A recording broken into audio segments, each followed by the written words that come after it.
This is Silangang Nayon.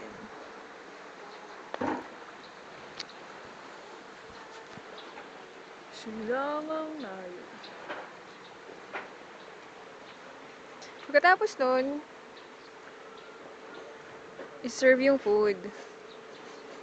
And guess what? Kung paano sinaserve ang food dito.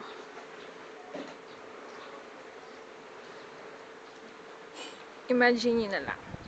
Mamaya.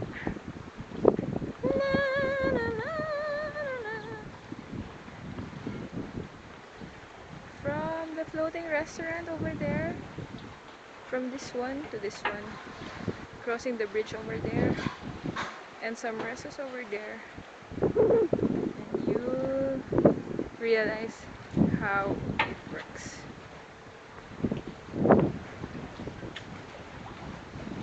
This is the water from there. Some fish pens. As you can see, the weather is cooperating.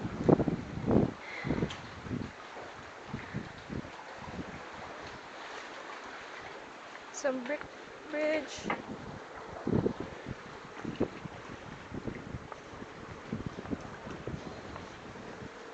Over there.